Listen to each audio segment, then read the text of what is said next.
أعوذ بالله من الشيطان الرجيم بسم الله الرحمن الرحيم الحمد لله رب العالمين والصلاة والسلام على سيدنا وحبيب إلهنا وطبيب نفوسنا أبي القاسم المصطفى محمد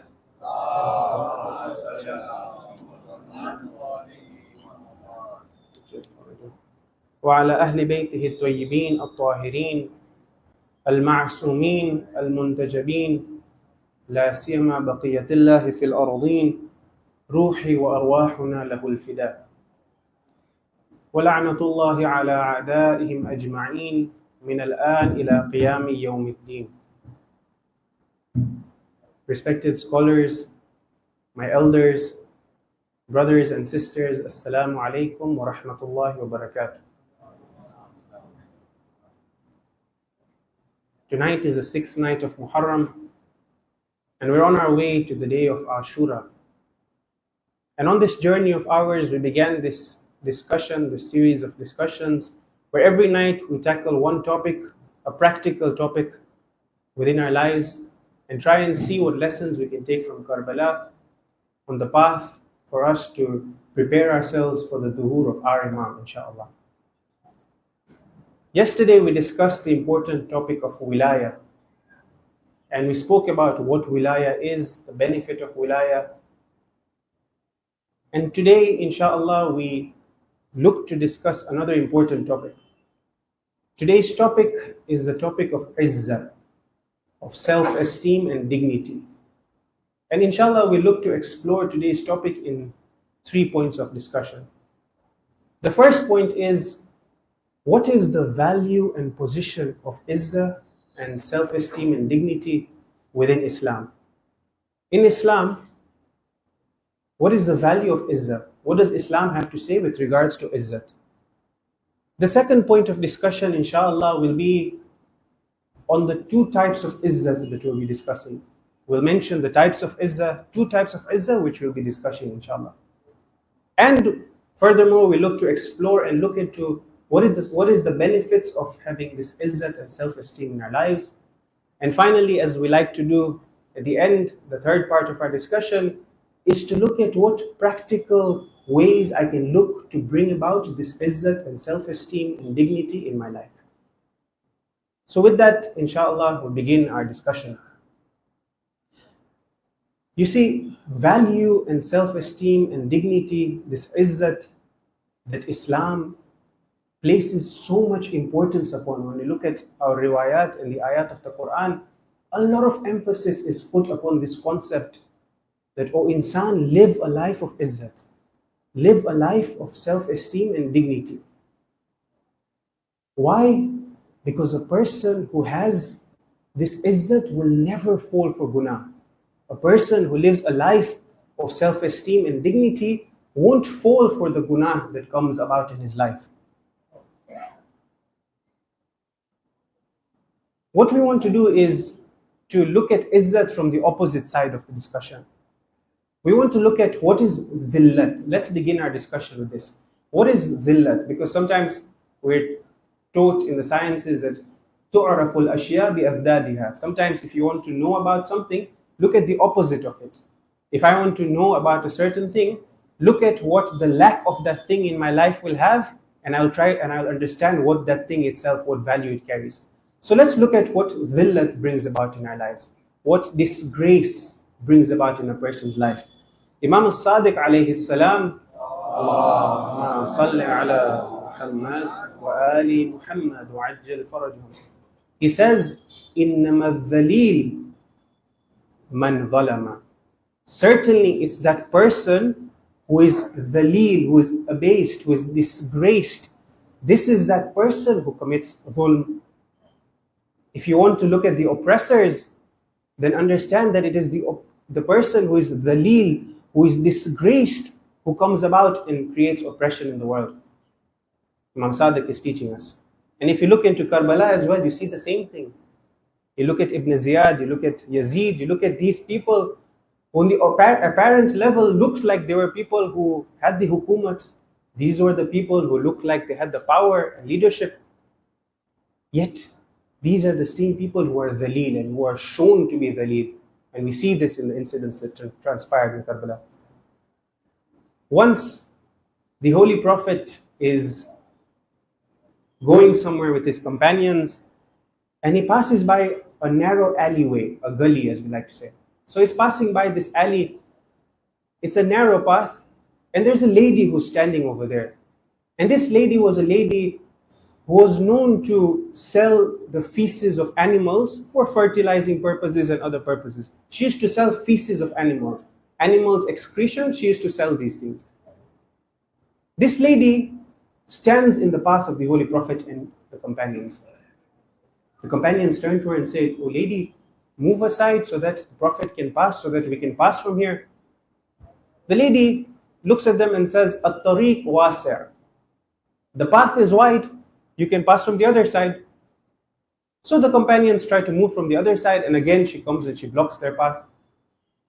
At this point, the Prophet turns to his companions and he says to them, "Da'awha fa innaha jabbara." Leave her alone, because this lady is a person who has kibr, who has takabbur in her heart. This is a lady who, because of the dhillat that she has, because of apparently the things that she used to do, this is a lady who has kibr in her heart. So leave her alone, leave her aside. A person who has dhillat, who is disgraced, is the person who mocks the people around him. And you see this. You find that there are people, sometimes you come across them, and because maybe he doesn't have that thing that you have, or a certain quality, all of a sudden he starts making fun of you. He starts mocking you around the people. Why? Because he thinks that in doing this, in mocking you and bringing you down, he is going to go up. And we've come across people like this. Many people we know who, because of the dhillat and nafs that they have themselves and the lack of self-esteem and dignity they have in their lives, they start mocking the people around them. Again, in another hadith, our sixth Imam tells us, "Ma min rajulin," there isn't a person who does what? تَكَبَّرَ أَوْ تَجَبَّرَ إِلَّا لِذِلَّةٍ يَجِدُهَا فِي نَفْسِهِ. You won't find a person who is mutakabbir, who is a person who is proud and shows this pride around himself, except that he has dhillat in his nafs. Because this person is disgraced, he shows himself to be powerful. You know, they say empty vessels make the most noise. A person who is empty on the inside, because he's empty on the inside, he tries to show himself as grand and bigger and more supreme than the people around him. You look around, for example, you find rich people, people with a lot of money, flaunting their wealth on social media, showing off their wealth, showing the holidays that they've gone to, taking pictures with expensive cars, in expensive houses, with women, trying to show off that, look, this is the life that I live. But then, after a few years, you find out that this person lived a life of disgrace. This person was depressed, for example. This person, his relationship with the people around him, with his family, that which you can't see beyond the social media and beyond that which he shows you in his own personal life. This person was a terrible person. And some of these people even go on to commit suicide. Why? Because they're empty on the inside. Yes, we see the apparent, we see their cars and their money, but on the inside, this person has nothing. And so, the Imam is teaching us that there isn't a person who shows off and shows himself, except that it's because he has dhillat in his own self. So understand and know that sometimes you find people, you look at people who apparently look like they're very well off, and we start to harbor jealousy in our heart. We feel like, oh, I wish I had this thing. I wish I had this house. I wish I had this car that he owns. I wish I had this dress that she owns. Sometimes we find in the women. The Imam is teaching us that a person who shows off is because of this dhillat that they have. So don't always fall for this. Again, we find in the hadith, Man hanat alayhi nafsu, a person who is disgraced, who doesn't value himself, who has no value for his own self. The hadith says, فَلَا تَأْمَنْ شَرَّهُ. Allahu Akbar. The hadith tells us that a person who doesn't have this value and this self-esteem and dignity for his own self, then fear this person. Fear, there's no protection from the evil that this person can do. Why? Because this person, for 2 minutes of fame, for a little bit of wealth, for some reputation, they're ready to step on anyone and everyone that comes on their way. The hadith is telling us a person who doesn't have value for themselves will fall into anything and everything, any gunah that comes on his path, so long as it gives him that reputation, that fake sense of reputation that he's seeking, he will do whatever it takes to get to that path.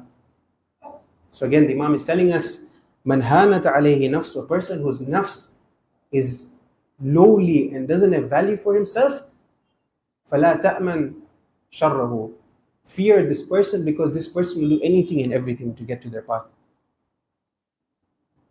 Today this person is with us, tomorrow they're against us. And you see this, for example, and these kind of people, like we mentioned, these people who have dhillat, they will do anything and everything to make themselves look more superior. When Muslim ibn Aqil is brought into the Darul Imara, when he's captured, and he comes in front of Ibn Ziyad, Ibn Ziyad turns to him and he says, this is the first sentence that comes out of his mouth, he says, أَنْتَ رَجُلٌ تَشْرِبُ الْخَمْرَ فِي الْمَدِينَةِ. Ibn Ziyad is telling Muslim ibn Aqil, you are that person who used to drink alcohol in Medina. Imagine, who are you speaking to, Ibn Ziyad? You're speaking to the family of the Ahlul Bayt. Who are you accusing? Because Ibn Ziyad has dhillat and is dhaleel and himself is disgraced, in order to show that his something starts to put Muslim down. And Muslim replies to him, as the Ahlul Bayt reply, and he says that, O Ibn Ziyad, is it you? Is it I, or is it you and your father who are doing the things that you're accusing me for? In other words, O Ibn Ziyad, do not think that just by flaunting a few words you can trick the people. We are the family of the Ahlul Bayt. You are the ones who are disgraced. One point that we need to keep in mind, and this is a reminder for ourselves, is that we need to understand that izzat and dhillat, this self-esteem and dignity, and on the other hand, disgrace, everything, izzat, dhillat, all of these things are in the hands of Allah. When you look in the Quran, in Surah Al Imran, Allah says, قُلِ اللَّهُمَّ مَالِكِ الْمُلْكِ. Say that Allah is the one who is the Malik of the mulk. تُؤْتِ الْمُلْكَ مَنْ تَشَاءُ. Allah is the one who gives this power and this mulk. Allah is the one who gives it. تُؤْتِ الْمُلْكَ مَنْ تَشَاءُ, to who He wishes. وَتَنْزِعُ الْمُلْكَ مِمَّنْ تَشَاءُ. And Allah takes away the mulk and the power from the one who He wishes. وَتُعِزُّ مَنْ تَشَاءُ. And Allah is the one who gives izzah. وَتُذِلُّ مَنْ تَشَاءُ. بِيَدِكَ الْخَيْرِ. Khair is in your hands, O Allah. إِنَّكَ عَلَى كُلِّ شَيْءٍ قَدِيرٌ. Allah is the one who owns all of izzah. Allah is the one who gives izzat and dhillat. Many times, unfortunately, we get confused and trapped and mistaken in this idea that when we look at izzat, we somehow mistaken it and look at izzat to be with the person who has power. In other words, you look around in the world, sometimes people will come and tell you that, look, these countries, these superpowers, they are the ones of izzah, and we Muslims, we're oppressed, we're madloom. These are the ones that have power, so how does it make sense? Look, they have all the izzah. Not understanding, my dear brothers and sisters, that izzah and dhillah is not in power. This izzah that these people have, these superpowers have, this doesn't necessitate and show that these people have the power that they have, doesn't show that they have izzah. You look at, for example, history, Nabi Musa alayhi salam and his companions, when you look at them, they're fleeing from Misr, they're fleeing from Egypt and running away from Fir'aun. On the apparent level, Musa is the one who is dhaleel. But when you look at it and you examine it properly, Musa is the one who has izzah. And Fir'aun, even though he's sitting in his palace, is the one who is dhaleel. Or for example, you look at Nabi Ibrahim alayhi salam. Nabi Ibrahim is being thrown into the fire. Anybody who's looking at it from an apparent level would say that Nabi Ibrahim is the one who is Daleel over here. Ibrahim is disgraced, is about to be thrown into the fire. Whereas the Izzah lies with Ibrahim, and Namrud is the one who is Daleel in the situation. The same in Karbala we see. Abu Abdullah, even though on the apparent level was massacred and butchered in the worst way possible, yet he is the one who has Izzah. Today, who remembers Yazid? Who remembers Umar Sa'd? Except when we do la'an to them. Where are these people? Where are their shrines? Where are these people in history? Forgotten in the annals of history. These people have been forgotten, thrown aside, brushed aside. Whereas Abu Abdullah, every single year, millions go for his ziyarah. And millions come together like we do over here to mourn his tragedies every single night in the nights of Moharram and remember the tragedies that befell him. Where is the Izzah and where is the Dhillah over here? Or you look at Bibi Zainab salamullahi alayha, for example.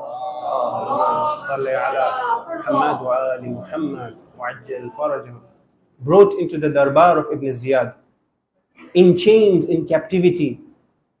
When you look at it on the apparent level, you'd say that she's the one who is asir, the one who is captive. But like we mentioned a few nights ago, when she comes in front of Ibn Ziyad and Ibn Ziyad tries to mock her, the replies with which she gives, subhanallah, people are shaken. And the position of the hakim and the position of the one who is in chains is turned upside down. People don't know who the hakim is here and who is the one in captivity. Why? Because this is the family of Izzah. This is the family of Ahlul Bayt who live with Izzah. Today as well, you look around in the world, and those countries that have a lot of wealth, have a lot of power, on the apparent level they seem to be thriving. These countries who side with oppression, some Muslim countries who are quiet when it comes to the oppression that's happening in the world and don't speak out, these are the countries, even though they look like they have all the wealth, yet around the world these countries are now looked down upon. When you look at the Muslimin and you speak to them, these countries that apparently seem to be the countries that have all the wealth, they're looked down upon. Whereas on the other hand, you have 1 or 2 or 3 countries that stand up against oppression, and these are the countries that have Izzah. Why? Because we learn from the maktab of the Ahlul Bayt. We learn from the maktab of Hayhata min Abdullah. This is the cry of Abu Abdullah that the followers of Abu Abdullah practice in their lives. When they see oppression happening around, they don't stand quiet. And where do they get these lessons from, if not from Karbala? And so Karbala is a platform, is a university, as we said, where we can take lessons from in our day-to-day lives. These oppressive countries that apparently look like they're winning the wars, apparently on the apparent level, they're causing more damage, they're causing more loss of life. Yet, throughout the world, you look from the east to the west, now everybody's starting to wake up. People are starting to speak out and criticize these oppressive regimes. Why? Because the pure fitrat holds towards these things. And izzat comes from this. So, we've discussed the value and importance and significance of izzat. What we want to do, inshallah, is look at 2 different types of izzat. You may be wondering, different types of izzat. Izzat is one, right? I mean, self-esteem, what different types exist? When it comes to izzat, there's 2 types of izzat. There's one izzat which is a false izzat, a fake izzat. Something that we make up for ourselves, something that is arbitrary, something that's been given importance to, but doesn't really hold any intrinsic value to it. You look into the Quran and Allah says, Bismillahir Rahmanir Rahim, وَإِذَا قِيلَ لَهُ اتَّقِ اللَّهَ أَخَذَتْهُ الْعِزَّةُ بِالْإِثْمِ. When it is said to them that have taqwa of Allah, practice taqwa, this false and fake sense of izzah drives them towards ithm, drives them towards sinning. A group of people They think that they have izzah, and this fake and false izzah drives them towards sinning and the ma'asiyat of Allah.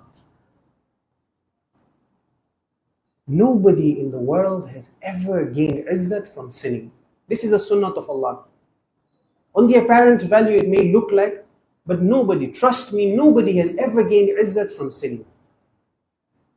And this is a lesson for us, my dear brothers and sisters, that one bribe that, for example, I can give in order to gain a little bit of reputation, I need to be careful of. That one time when I say something bad about a fellow mu'min or somebody in the community, I speak bad about them just because I want to gain a little bit of credibility myself. I need to be careful of trampling on the rights of the people around us. We need to be careful of these things. These sins that we sometimes fall into, that we take for granted, will never bring izzat to a person. The sunnah of Allah is that, in fact, like we said, the opposite. It will bring you down, it will make you dhaleel.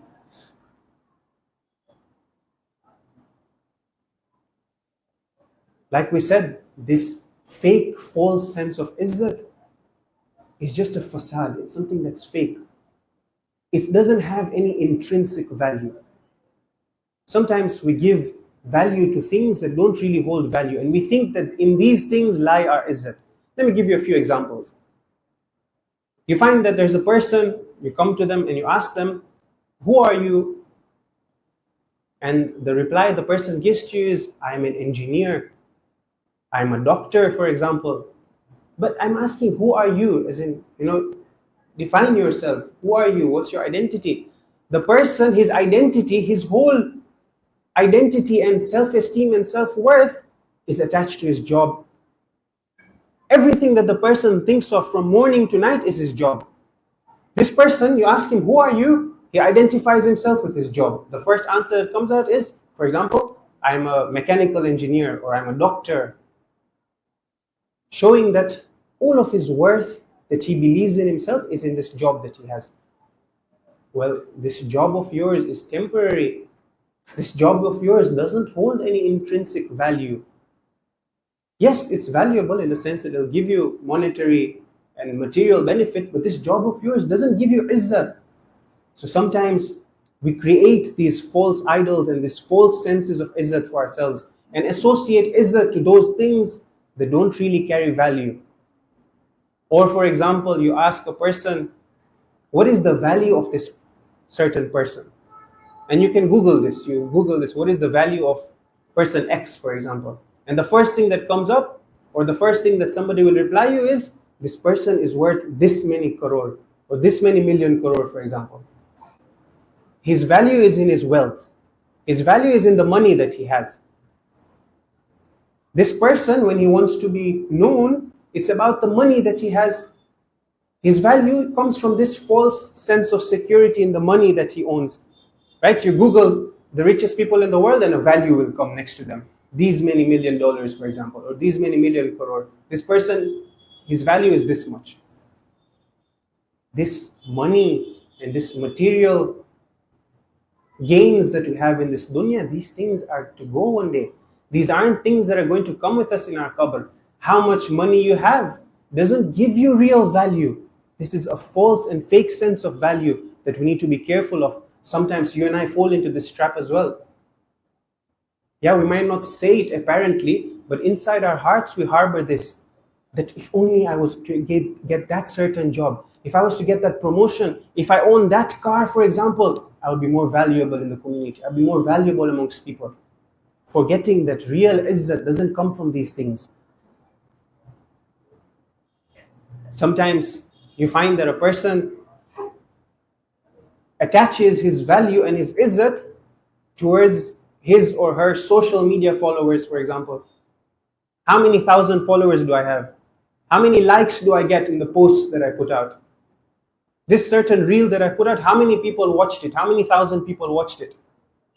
How many people commented on my post? How many people liked it? How many people sent an emoticon, for example? All of these kind of things, and the examples are numerous.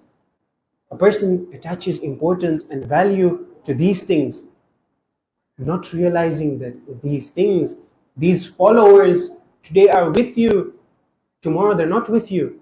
Like we said, in the qabr, none of these followers are going to come with you. And we mentioned this a few nights ago as well, that come a few years, you get forgotten. People aren't even going to remember you. Your family is going to forget you after a few years, a few generations down the line. Your name will get forgotten. For these few extra followers, we're ready to do whatever it takes to gain a few more followers, to gain a bit more popularity. It's again a point that you and I need to be careful of. This is something that affects all of us. It affects you, it affects me. We all need to be careful about these kind of things, that we don't fall into this false trap of realizing and thinking rather that our value is attached to these things. These are fake senses of value. They don't really hold real value. Sometimes a person attaches their value to the body image that they have. The body that they have, this is the value that he or she holds. A person is a gym lad, for example, goes to the gym, doesn't miss a day in the gym. Alhamdulillah, this youth has a very good, strong body, and his whole value is in this body that he has. Or a lady thinks that her value is in the makeup that she puts up, in the clothes that she wears. When she goes out, the pictures that she takes and she posts, how much people come and tell her, wow, you look beautiful. This is the value that she attaches to. My dear brothers and sisters, this is again a false sense of izzat. This isn't a real value. How many examples do we know of people, a youth, for example, a handsome, good, strong-looking youth, one accident happened and everything went. One incident happened and he or she lost everything that they had. If you and I attach our value to these kind of things, to the body image that we hold, tomorrow this body will deteriorate. If all of our value, if we bank it all on these things, then we will suffer because we haven't realized where the true value lies. And unfortunately, the modern world that we live in wants us to think that real value lies in these things. We mentioned this a few nights ago, that the world tries to pull you in and make you think that this certain product, so long as you don't have it, you don't hold value. This car, if you don't buy it, you don't have value. You and I need to be careful of these things. So we've spoken about the first type of izzat, which is a false and a fake sense of izzat, which isn't a real izzat. So what is the real izzat then?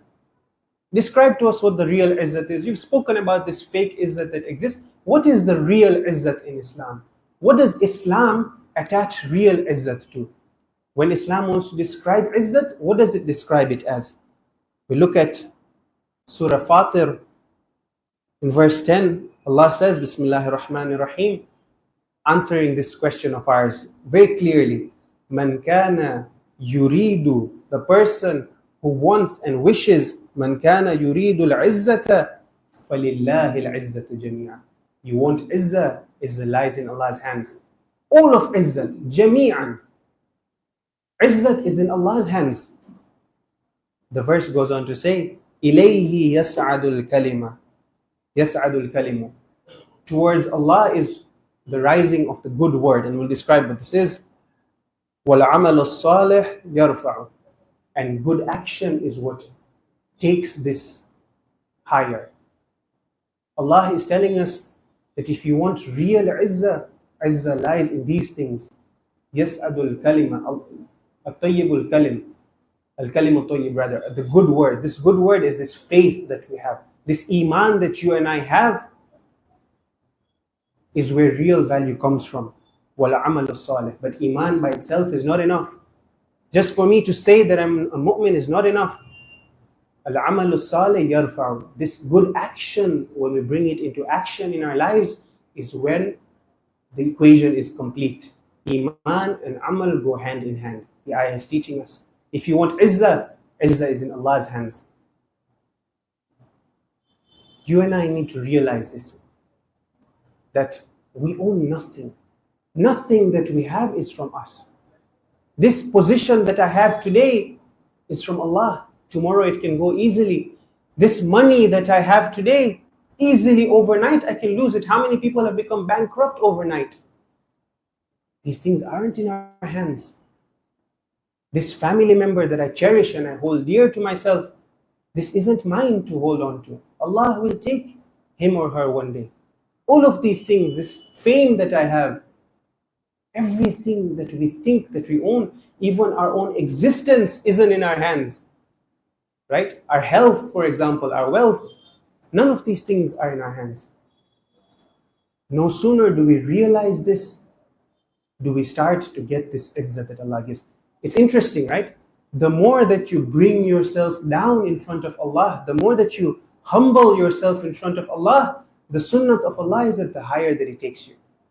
Sometimes we seek izzat and reputation in other things, in other people, in trying to please this person or trying to please that person, trying to say this good thing in front of that person. So for example, maybe they can help me out here. Allah is telling us that bring yourself down in my eyes, the more I will raise you in front of the people. Whether you want it or not, I will raise you.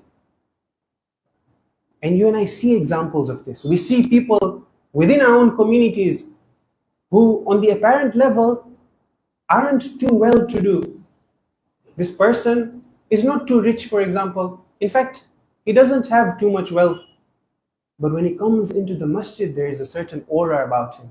People want to be around this person. People respect this person. People love this person. They want to spend time with this person. But this person doesn't have too much money, doesn't own the best cars. But it's his akhlaq that people are drawn towards. And on the other hand, on the flip side of it, you find people who, like we said, maybe own a lot of wealth. And people even give them a lot of respect and man, they make way for this person. But then, when the person goes, people start speaking bad about this person. They don't really like him or her. They're scared of approaching this person. Yes, in front of him or her, they're very respectful and everything. But when the person leaves, people start speaking bad about the person. So we need to realize where this real izzat comes from. When you and I attach ourselves to Allah, when we connect ourselves to that absolute power, is when izzat starts coming within our lives. This is a sunnah of Allah, as we mentioned. So we've mentioned the two types of izzat. The false sense of self-esteem that we have and we attach to things in our lives, to our job, for example, to our material wealth, and these different things. And we've spoken about where real izzat comes from. The source of real izzat is only when I attach myself to Allah. The ayah tells us, right, like we mentioned, that all izzat is in Allah's hands. But now we want to look at what are the benefits of this izzat. How does having this esteem and self-esteem and dignity in our lives help us out? Where does it show itself? Number one, in our relationships. A person who lives a life of izzat, and we mentioned where izzat comes from. A person who has izzat and lives a godly life, in their relationships they see this. Within our family members, within our friends, for example, we automatically see that izzat is given to a person who practices what Allah wants from them. Secondly, a lot of youth complain of peer pressure, that sometimes the friends groups that I hold, they pull me towards a certain guna, and it's very difficult. Why? Because everyone else around me has fallen into this sin, for example. Everyone else around me is doing this thing. And sometimes even us as adults, we fall into this. For example, everyone else around me is doing this haram transaction. Everybody is investing in this certain company, but this company is a haram company, is selling haram products. But just because everybody else around me is doing it, I start to feel this pressure that I shouldn't be left behind. A person who has izzat doesn't fall for these things because they value themselves more than these things, these apparent things. This dunya is seen down upon them. They look down upon this dunya. The hadith tells us, Man karumat alayhi nafsu. So first we spoke about the other side of the equation. We said, Man hanat alayhi nafsu. In the beginning we said a person who his nafs and his soul, he doesn't give importance and value to it. فَلَا تَأْمَنْ شَرَّهُ. This person, fear him. There's no holding back when it comes to this person and what it can fall into. Now look at the other side of the equation. The hadith tells us, "Man karumat alayhi nafsuhu hanat alayhi dunya." The person who has respect for himself, who has this izzat al-nafs, this dunya becomes small for him. This dunya, we spoke about the deen and the dunya a few days ago, this dunya becomes nothing for him in his eyes. Who? The person who karumat alayhi nafsu, who has this ikram and this karamat al-nafs, who has ihtiram for himself, who has value for himself, this dunya becomes small. Gunah becomes small for him. Because he values himself. This certain sin, 5 minutes of pleasure, 3 minutes of me looking at this haram thing, a few moments or a few hours of this pleasure, this little bit of money that I'm going to make, these things, if it's a gunah and if it's a haram thing, doesn't have any value for me. Because I myself hold more value than this. The insan who sees himself and holds value for himself, these gunah and the dunya becomes small for him. This is what the hadith is teaching us. Finally, we want to look at how practically we can bring about the self-izzat. Because it's good, we've spoken about theoretically what the downsides of falling for the fake sense of izzat in this dunya has, and we've spoken about the benefits of izzat. But tell me, how can I bring about this izzat in my life? Practically, what can I do to make sure that I have izzat in my life? Again, we look at the hadith. It tells us, أَعِزْ أَمْرَ اللَّهِ يُعِزُّكَ اللَّهِ. Give importance to the commands of Allah, Allah Himself will give you izzat. In other words, do what Allah wants, izzat will come your way. Practically, we're looking for a way to bring about izzat. It's simple. Do your wajib, stay away from your haram. Allah Himself will give you izzat. When it comes to the different commands of Allah, there's 3 types of people. Sometimes you find there's these kind of groups when it comes to the commands of Allah. One is a group that when Allah tells them something, straight away, without any excuses, they go and they do that thing. When they realize that this is the command of Allah, when Allah wants this thing from me, straight away, without any excuses made, they go and they do that thing. For example, Nabi Ibrahim and Nabi Ismail, we look in the Quran. Nabi Ismail has reached an age of youth. He's reached an age now that if you're a father, you know that the youth age of your child is the age that you look forward to the most. Now that your child has reached an age where you love them and you look up to them and you respect them. Nabi Ismail has reached this age. Nabi Ibrahim has gone away for a long time. After a long time, he's come back to Bibi Hajra and Nabi Ismail has now reached the youth age. The best age that a father has with the child. And Allah sends a command that, O Ibrahim, sacrifice Ismail. Nabi Ibrahim comes to Ismail and he tells him, O my son, this is what I've seen in my dream, this is what I've been commanded to do. What is your opinion on this? SubhanAllah, this is beautiful. These ayat of the Quran, when we read them, these are lessons for you and I. Look at how Prophet Ibrahim speaks to Prophet Ismail, a father speaking to a youth, teaching us that when you speak to your youth, give them respect. Ask them for their opinions, ask them for their advice. And we see this in the hadith as well, that the youth age is an age where you're supposed to now take respect, give respect and take advice from your children. Nabi Ibrahim asks his son, he knows what his responsibility is, but he wants to check and make sure and see if his son is on the same wavelength. Comes to Nabi Ismail and says, what is your opinion of it? Prophet Ismail turns to his father and says, Ya abati, if'al ma tu'mar. No excuses made. Oh my father, do what you have been commanded to do. Nabi Ismail here doesn't make any excuses. He doesn't say, oh my father, go and bargain with Allah. Maybe you can cut off my hand only and that should be enough. Maybe you can take my eye. Why do you need to kill me? Why do you need to sacrifice me? Bargain with Allah. Maybe Allah will accept. You're Khalilullah, you're the friend of Allah. But straight away, without any excuses made, Nabi Ismail says, Ya abati if'al ma tu'mar. And as we know, Allah, of course, replaces Nabi Ismail with a ram. So this is one group of people when it comes to the commands of Allah. People who without making excuses will go and do what Allah wants from them. Then you have another group of people. This is the kind of people who make excuses now.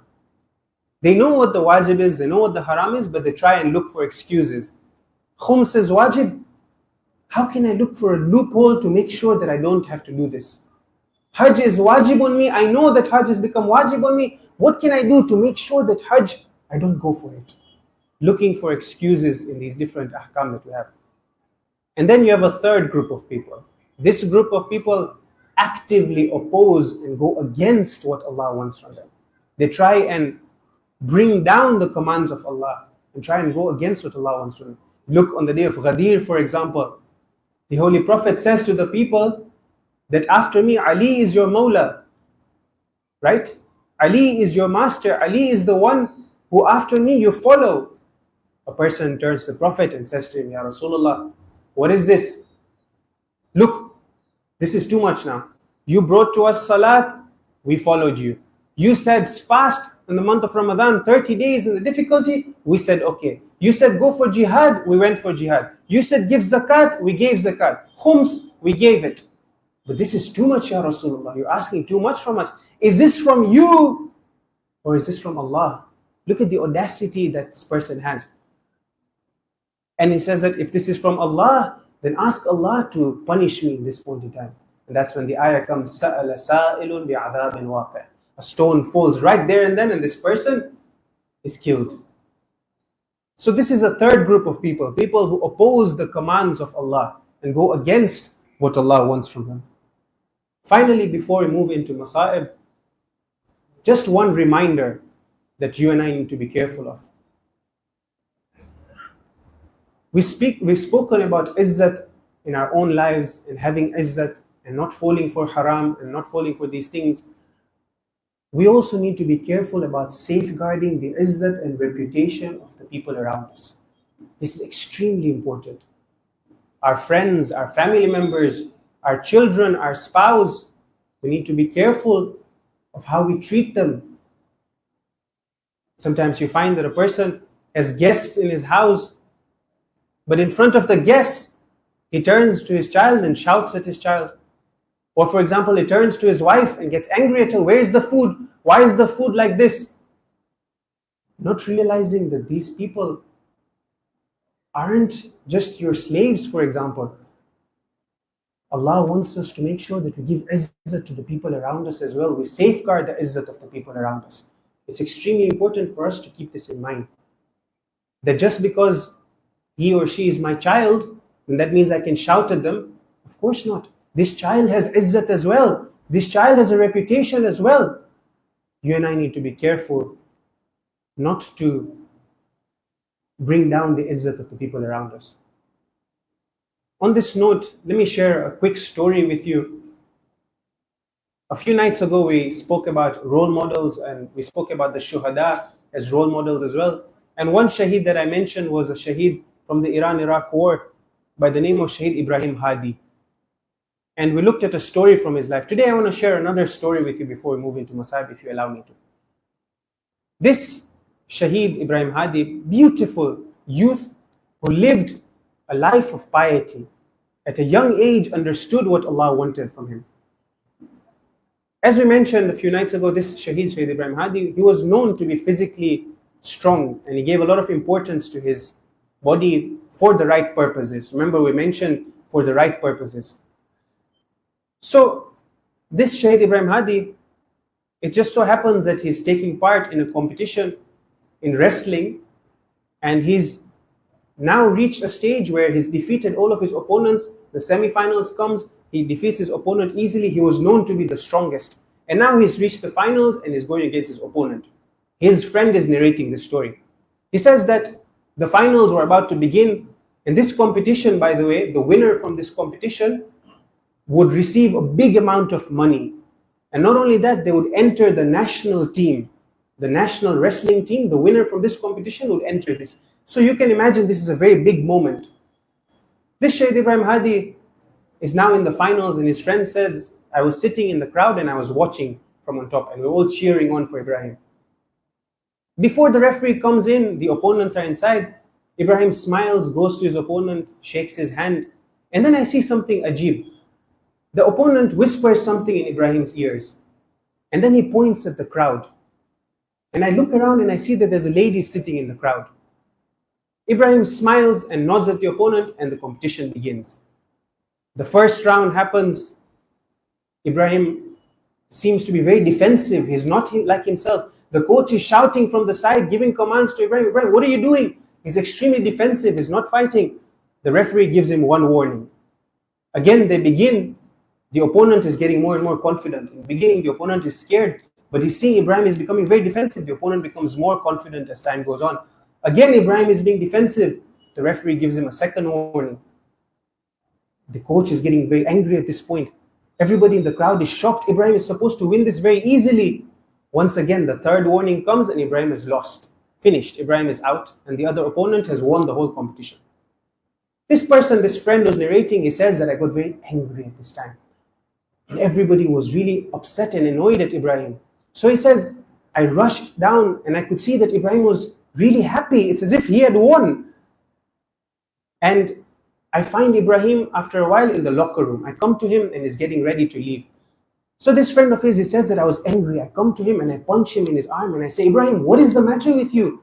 All this training, all these months that you were training for, this is how you just give it away? Look, if you weren't serious about this, you should have told us from the start. Don't waste our time. You gave it away so easily. He says, Ibrahim looked at me, he smiled, and he says, my friend, do not be angry. And then he looked down and he walked away from the locker room. This friend says that I came out of the locker room and from a distance I could see the opponent with his family, with his mother, and they were very happy and they were joyous. After a while, as I'm walking away, this opponent comes and taps on my shoulder. He says, I turn around and I see it's this opponent of Ibrahim, and I'm angry at him. So the opponent tells me that you are Ibrahim's friend. He says, yes, what's the matter? What do you want? He says to him, you have a very strange friend, an amazing friend you have. He says, why? What's the matter? He says, before the fight began, I went to Ibrahim and I whispered in his ear. I said to him, Ibrahim, look in the crowd. That old lady that you see there is my mother. Ibrahim, please do not disgrace me. I know that I'm going to lose to you, but let me lose in a way that at least my izzat is protected. At least I'm not disgraced in front of the people. My mother is watching me from the crowd. Ibrahim, go easy on me. And Ibrahim also, I've just gotten married and I'm in need of this money. So Ibrahim smiled and the fight began. And he said that as the fight began in the beginning, I thought that maybe he's going to go easy on me. But then all of a sudden I saw he's becoming defensive. And he let me win. This friend of yours is a very special friend. This person, the friend who's narrating the story, he says that at that moment I stopped in my tracks and I looked down and I said that truly this Ibrahim is a special person. Truly we haven't understood the value of this person. And these were the shuhada. These are just ordinary people like you and I, youth like you and I, who lived ordinary lives but who gave importance to the teachings of Islam. When we speak about safeguarding the reputation of the people around us, we need to be careful. But these shuhada, my dear brothers and sisters, these are shuhada that learned from the maktab of Abu Abdullah. Tonight is the 6th night of Moharram. We're almost there, my dear brothers and sisters. The day of Ashur is looming. We've almost arrived on the day of Ashur. Let us send our salams to Abu Abdullah. Assalamu alayka ya Aba Abdullah wa ala al-arwah allati halat bifina' alayka minni salamullahi abada ma baqitu wa baqiya al-laylu والنهار ولا جعله الله آخر العهد مني لزيارتكم. All together now. السلام على الحسين وعلى علي بن الحسين وعلى أولاد الحسين وعلى أصحاب الحسين صلى الله عليك يا مظلوم يا أبا عبد الله. On the day of Ashur, a moment comes when now all of the companions of Abu Abdullah have been martyred. Now it's the time and the turn for the Bani Hashim. They come together and bid farewell to one another. They bid farewell to the women and children in the camps. One by one, the Bani Hashim go out. They fight in the way of Allah. One by one, they get martyred.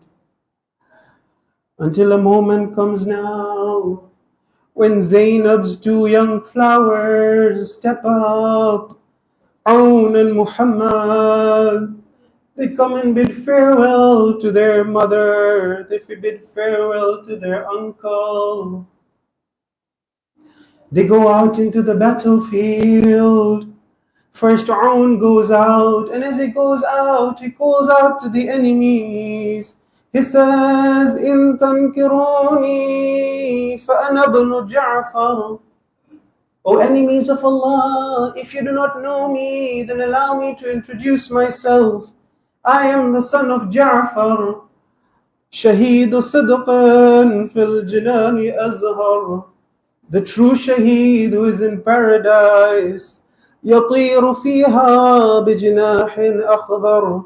The one who ascends there with his green wings. كفى بهذا شرفا في المحشر. This is enough for me as a source of pride on the day of Mahshar. Aoun goes out and he fights bravely. Imagine Bibi Zainab salamullahi alayha standing there, watching her dear son fighting in the way of her brother. Aoun goes out and fights, but a moment comes when the enemies take him by surprise and he's struck. Aoun falls onto the ground. His brother Muhammad charges out. He wants to fight the enemies. He comes out and he calls out to the enemies, Nashku ilallahi min al-udwan. We complain to Allah about the aggression.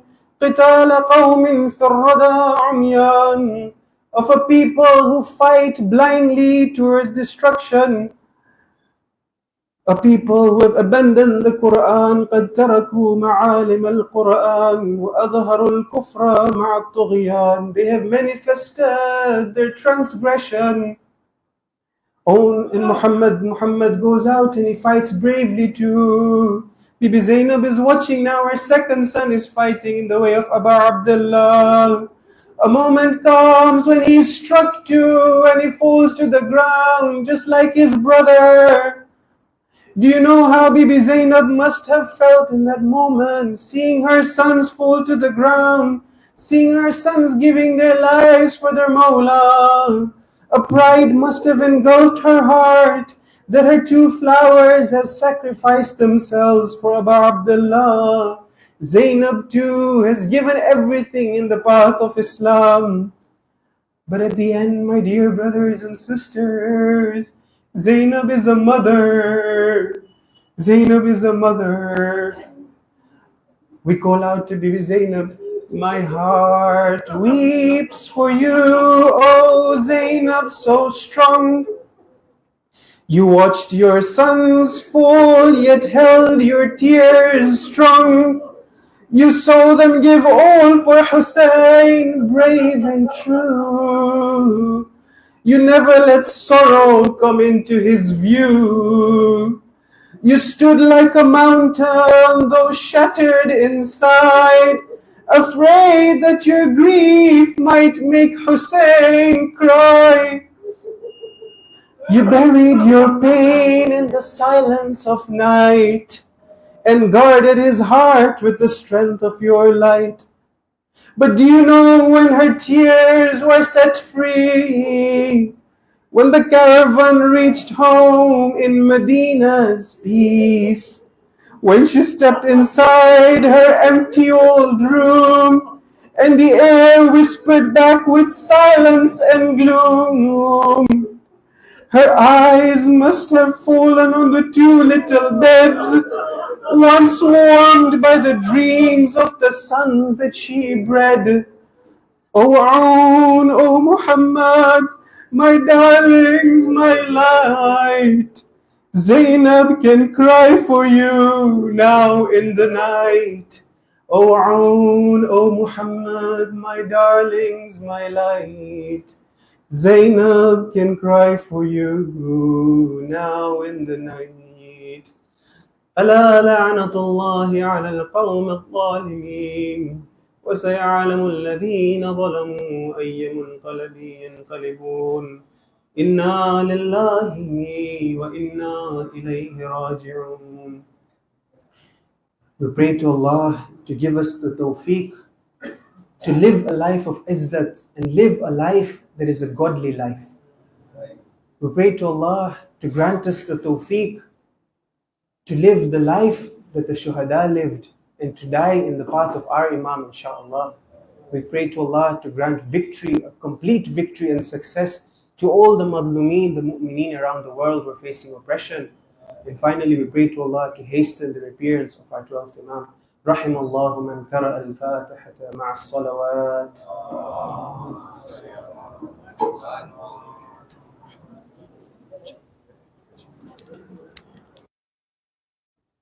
أعوذ بالله من الشيطان الرجيم. بسم الله الرحمن الرحيم. الحمد لله رب العالمين والصلاة والسلام على سيدنا وحبيب إلهنا وطبيب نفوسنا أبي القاسم المصطفى محمد.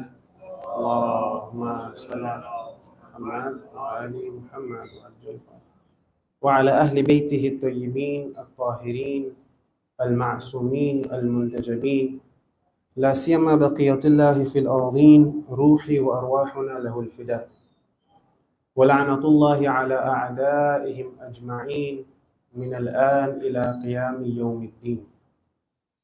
Respected scholars, my elders, brothers and sisters, Assalamu alaikum wa rahmatullahi wa barakatuh.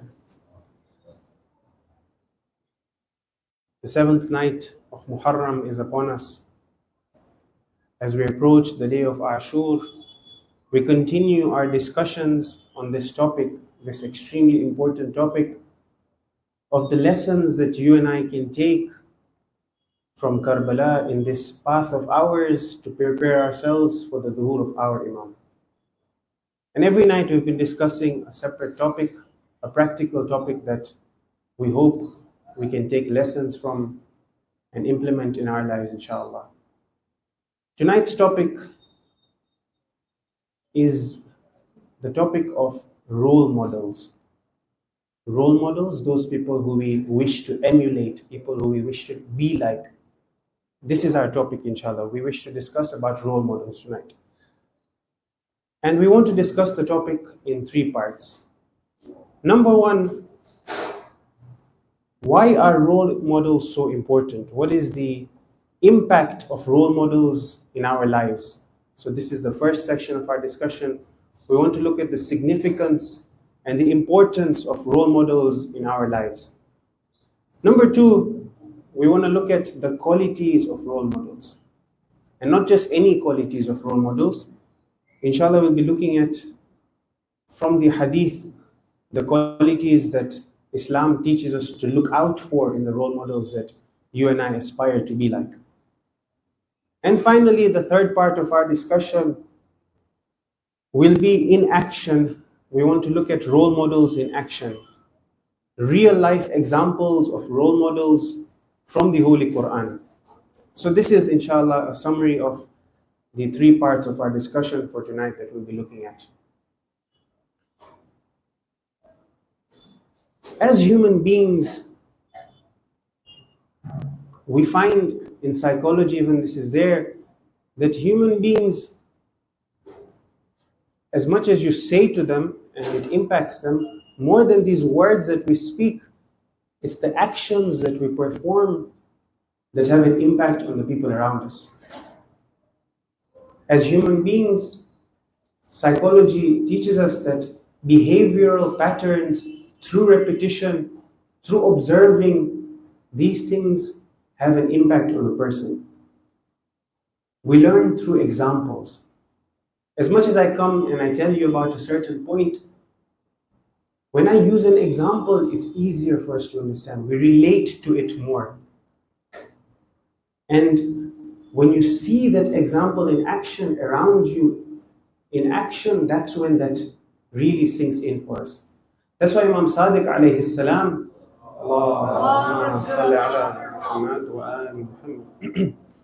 He says to us, كُونُوا دُعَاةً لِلنَّاسِ بِغَيْرِ أَلْسِنَتِكُمْ.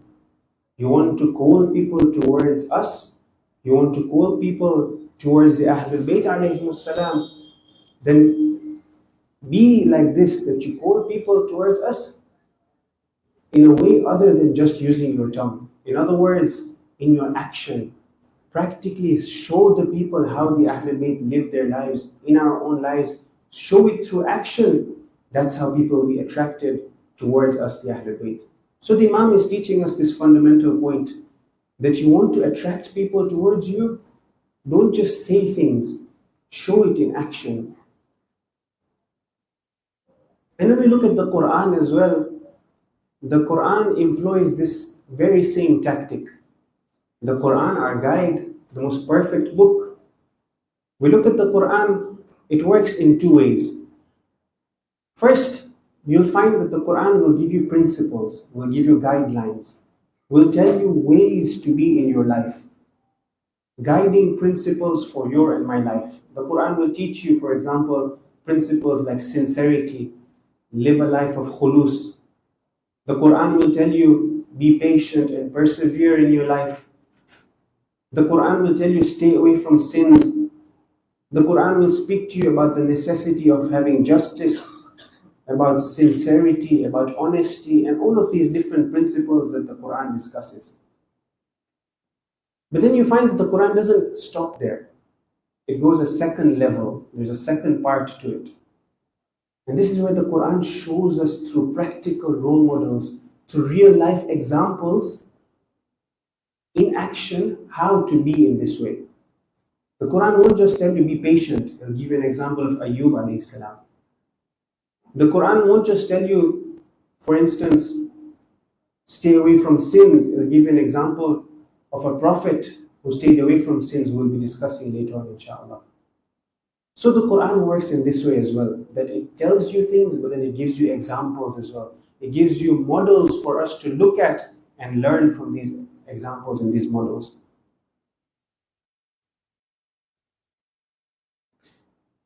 What we want to look at is, the first part of our discussion is, why is this discussion of role models so important? What impact do role models have in our lives? Because a lot of people place a lot of emphasis on this, especially our elders, when they speak to us as youth, they tell us that make sure that you have the right role models, keep the right friends group, for example. But we want to look at what impact does having the right kind of role model have in your life? And on the flip scale, what impact does having a wrong role model have in our lives? Number one, role models shape our worldview.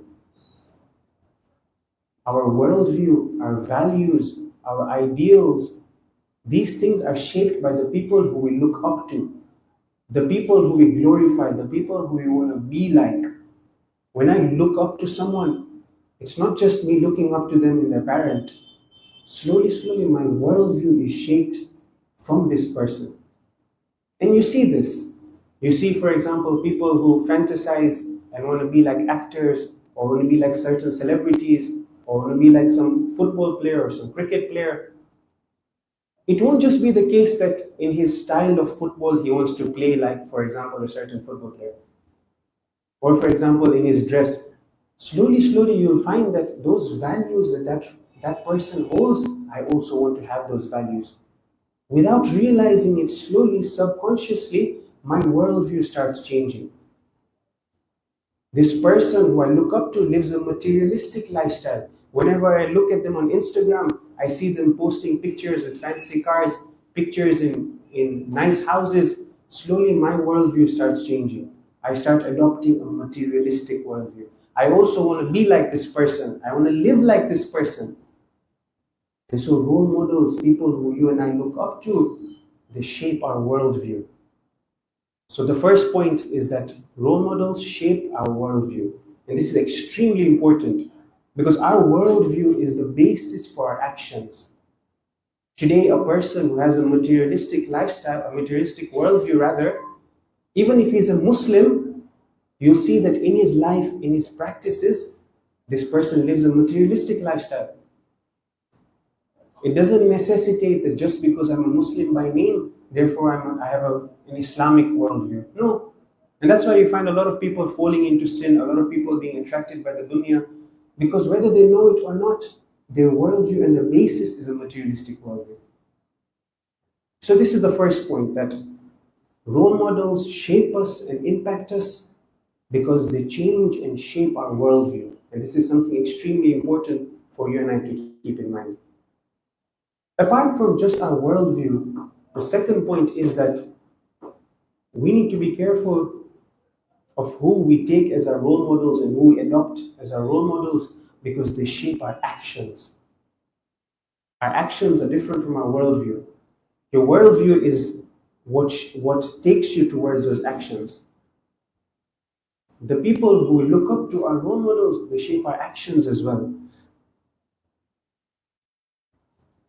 You want to talk like this certain person. You start wanting to walk like this person. You want to look like this person. You want to wear the same clothes that this person wears. Your actions start resembling the person who you look up to. Of course, I'm talking from a negative side right now, but on the flip side as well, the same things apply. When I have a positive role model, when I take Abu Abdullah as my role model, for example, then it inculcates inside me this Islamic worldview and inculcates me wanting to be like him, to be like the Ahlul Bayt. So, role models impact us in our worldview, number one. They impact us in our actions, like we said. You start wanting to be like this person in your actions. You want to talk like them, you want to look like them. So much so that you find in certain places, and you might have come across examples like this, that in certain places of the world, they fantasize and look up to these models and celebrities so much that people start going for plastic surgeries. People start doing crazy things to damage their own bodies just because they want to look like this person. Not only in their worldview, now physically they want to look like this person. They start acting like this person. You might have seen examples of people like this. Crazy things, crazy heights that people will go to just because they want to be like this person. So my dear brothers and sisters, it's really important that when we choose the role models and the people that we look up to, we're careful of who we associate with.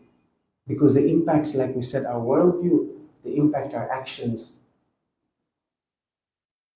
And that's why when you look into the Quran, Allah says, A'udhu billahi minash shaitanir rajim, Bismillahir Rahmanir Rahim. On the day of judgment, you'll find a group of people who will be taken, they will be in the process of being taken to the fire of hell, and they'll have one complaint that'll come out of their mouths. You'll hear them saying, Ya waylata laytani lam attakhidh fulanan khalila. Oh, woe unto me! I wish that I hadn't taken this certain person as a friend. Woe unto me! Why? Because I took this certain person as a role model. I took this certain person as a friend. I took this certain person as somebody who I wanted to be like. And now, on the day of judgment, when the ayats teach us that you will be raised with your imam, if your imam was the imam of kufr, then you'll be raised with these people. If your imam was Abu Abdullah, you'll be raised with him. And inshallah, we're all raised with Abu Abdullah. But if we're not careful and we pick the wrong role models, If we fall for these things, the Quran is telling us on the Day of Judgment, there'll be nothing but regret left in our tongues. People will be complaining, saying, I wish I hadn't taken this certain person as a friend. Why? Because this person who I took as a friend, who I look up to, who was a role model, they took me to the wrong path. And now I have nothing left. So these are the two things that you and I need to be careful of. The impact of role models is that, one, we said they shape our worldview, our ideologies, our values, our ideals. And two, they shape our actions. In our actions, we start wanting to subconsciously, without admitting it, slowly start wanting to become like the people who we look up to. Now, we want to look at what are the qualities of the role models that you and I should be looking up to and take in our lives. What are the qualities of a good role model that we should be looking into? Because it's good to say that we should be careful of role models, but now let's look at what qualities Islam teaches us and tells us that if you want to take a certain person as your role model, if you don't want to be amongst that group of people who are regretful on the Day of Judgment, like the ayat that we just mentioned, then take these kind of people as your role models. This is our second point of discussion. Before we get into that, just a point to think about. When you ask someone, who is your role model? Especially young couples, they'll tell you that my role model is Amir al-Mu'mineen and Bibi Fatima salamullahi alayhima.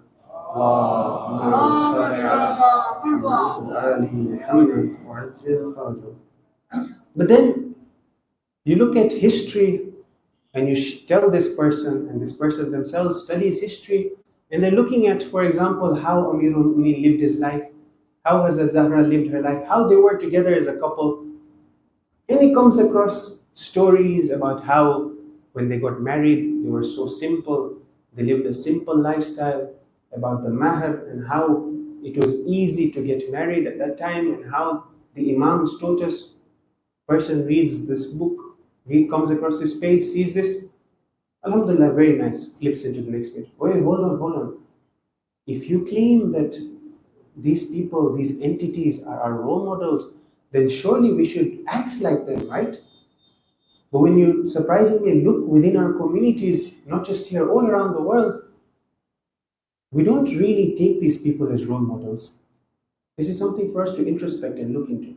Like I said, it's one thing saying that they're role models, but when we look at how they live their lives practically, we don't find our lives in this way. We don't make, for example, getting married easy for our youth. We find a person wants to get married, a good youth, goes for asking for a proposal for the hand in marriage to the family of the lady, and the father is strict, putting ridiculous conditions.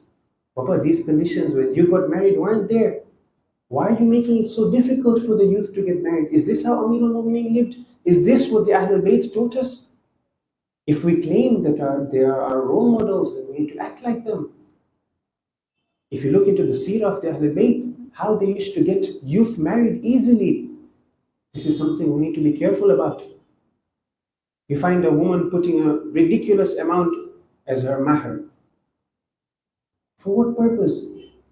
Where is this going to get us if it's not going to lead into more gunah and sin, because you're practically making it next to impossible for a youth to get married.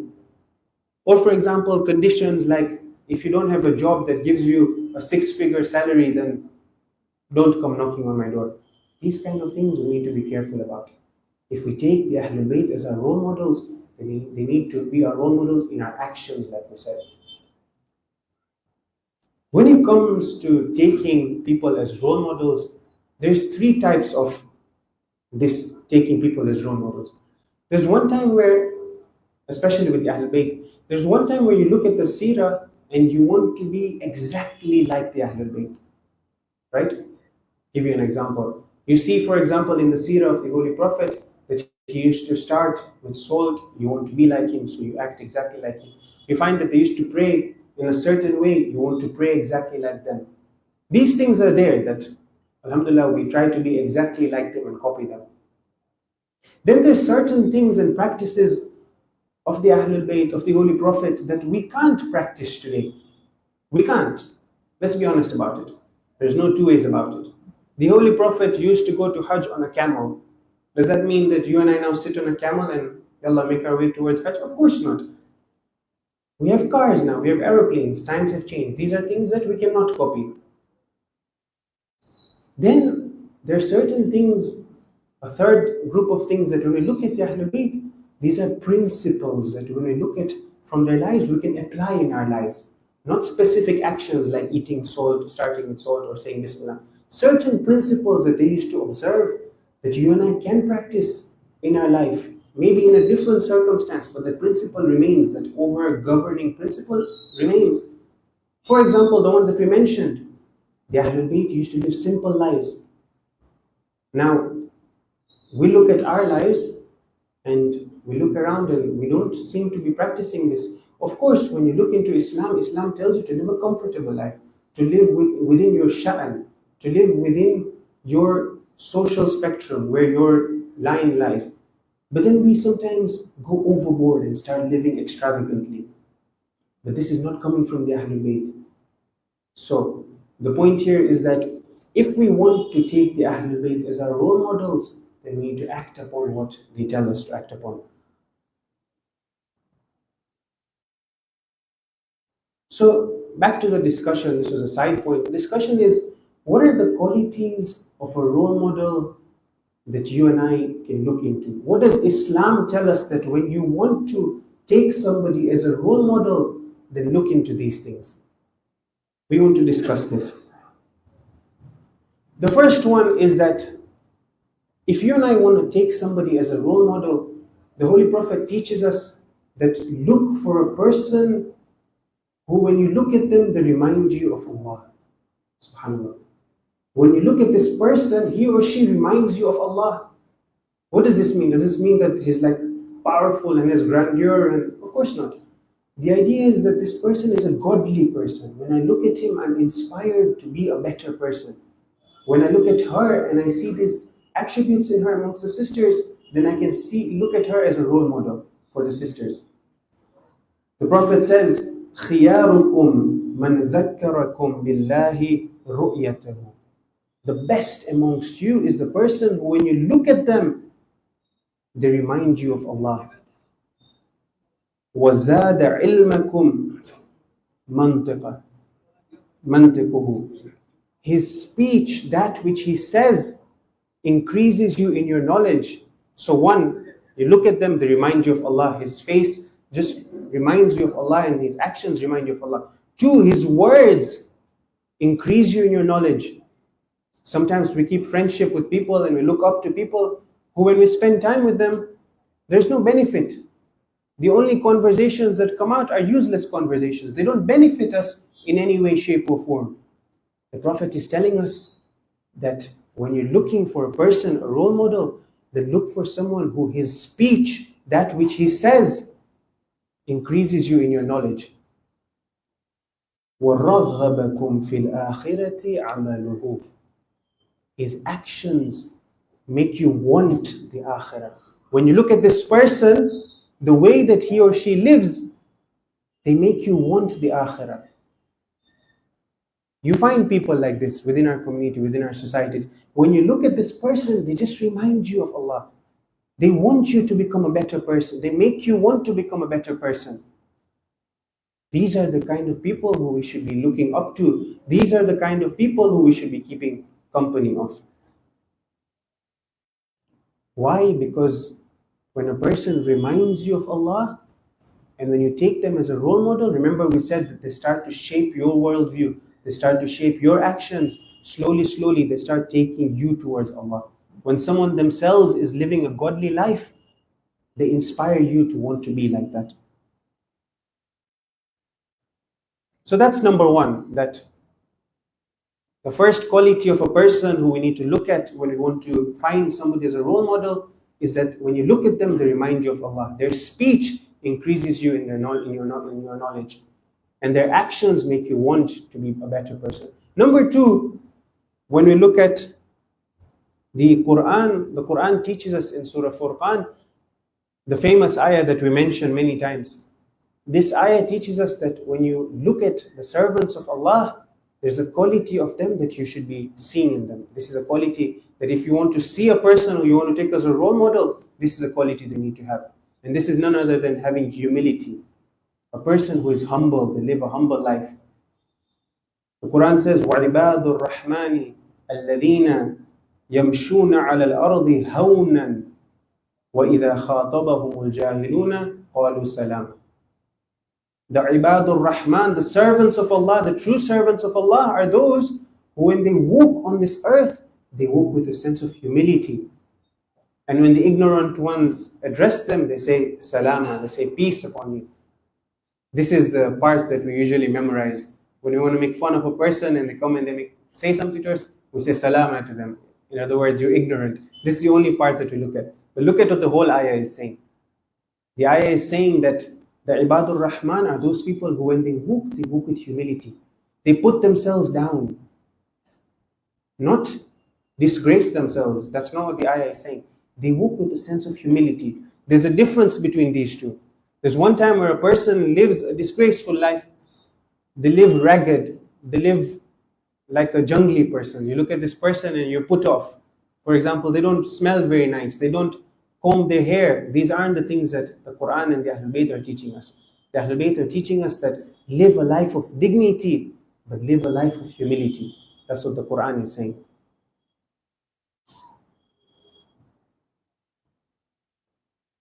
So this is the second quality, that look for a person who's humble in their actions, in the way that they walk, in the way that they talk. On the other side, when you find somebody who's a loud mouth, for example, a person who is just attention seeking all the time, in every conversation he wants to make sure that his voice is heard. His voice is the loudest. Everybody should be paying attention to him. This kind of a person is somebody who slowly people start feeling put off from. People don't like being around this person anymore. But the Quran is telling us that if you want to be of the Ibadur Rahman, if you want to be of the servants, and you want to look for people who are like this to take as role models and emulate, then find a person who's humble in the way that they act, in the way that they walk. The third quality that the Quran teaches us to find in a role model is that they have a genuine concern for you. If you want to find a person who you want to take as a role model, a friend, then that quality that you should be looking for, that quality that you and I should be looking for, is that this person should genuinely be concerned for you. Tomorrow, if something was to happen to you, this person would come and try and help you out, to bail you out, to have your back, as we say. Not only in physical terms, even in terms of your spiritual illnesses. If I have a mistake, if I have a sin that I'm committing, then this person comes to me and tells me, of course, in a correct way, not that he comes and starts lamenting in front of everyone in the mosque and taking away my reputation. Of course not. But this person has a genuine concern for me in my life. And you look at the Quran, and when the Quran describes the Holy Prophet, who is the best of role models, as we know, when Allah is describing him, He says in Surah Tawbah, A'udhu Billahi Minash Shaitanir Rajeem, verse 128, لَقَدْ جَاءَكُمْ رَسُولٌ مِنْ أَنفُسِكُمْ. The Prophet has come to you from within yourselves. What are the qualities of this Prophet, O Quran? Allah tells us, عَزِيزٌ عَلَيْهِ مَا عَنِتُّمْ. It's difficult on the Prophet. It hurts the Prophet when you suffer. When there's a difficulty in your life, the Prophet is so soft that it concerns him, it hurts him. Genuinely, he burns on the inside because he's concerned for you and I. And our Imams are like this as well. You look at the riwayat that describe how our Imams are. Imams are more loving to you and I than our own fathers and mothers. The Prophet is like this.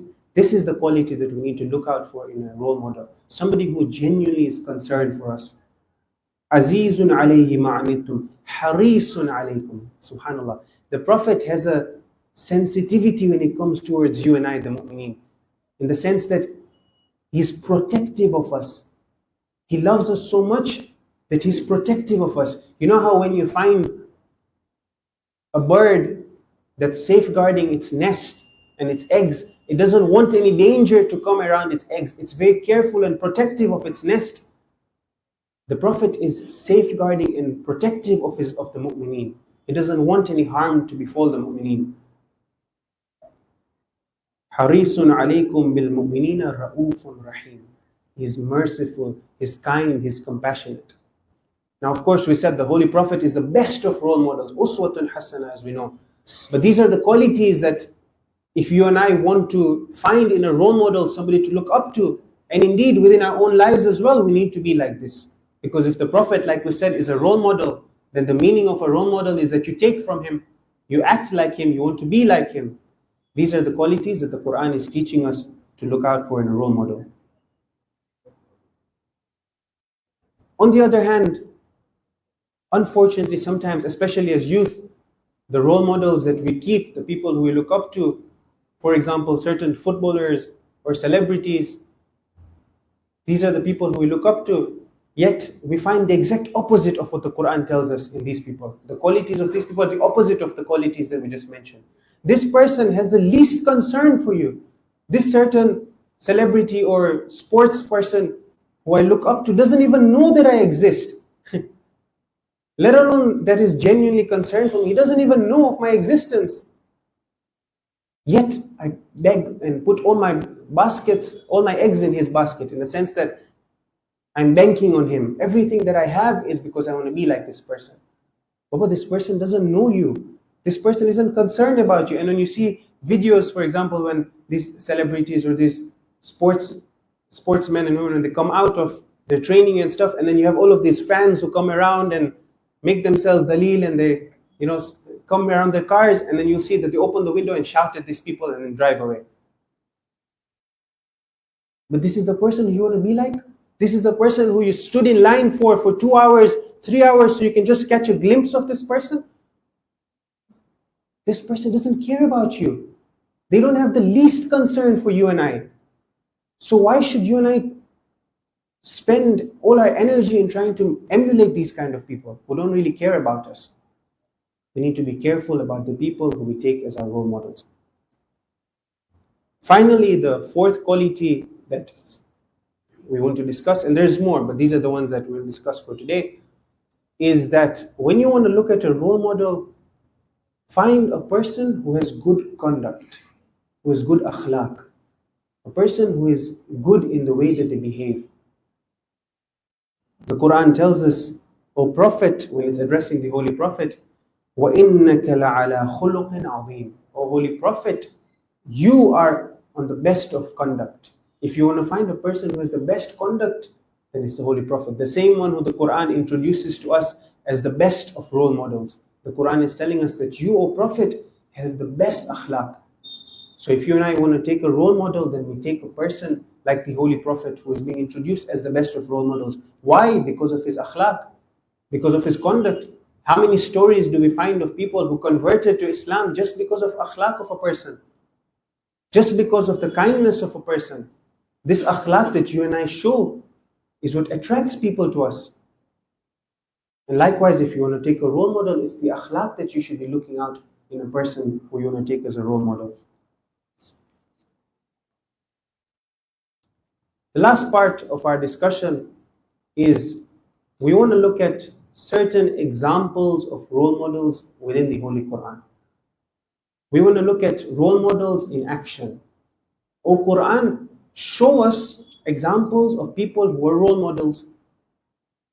And the Quran is filled with examples of people like this.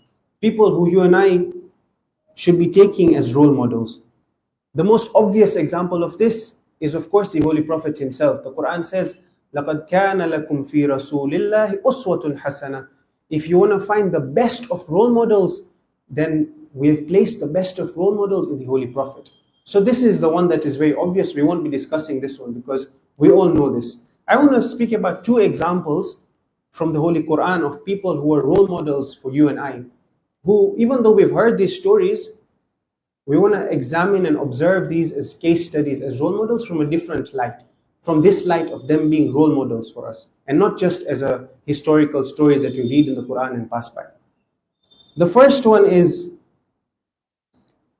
sometimes we look for role models as youth, as people in the community, and we say that this environment that we live in is a very corrupt environment. There's so much gunah, there's so much sinning, there's so much fasad that's happening all around us.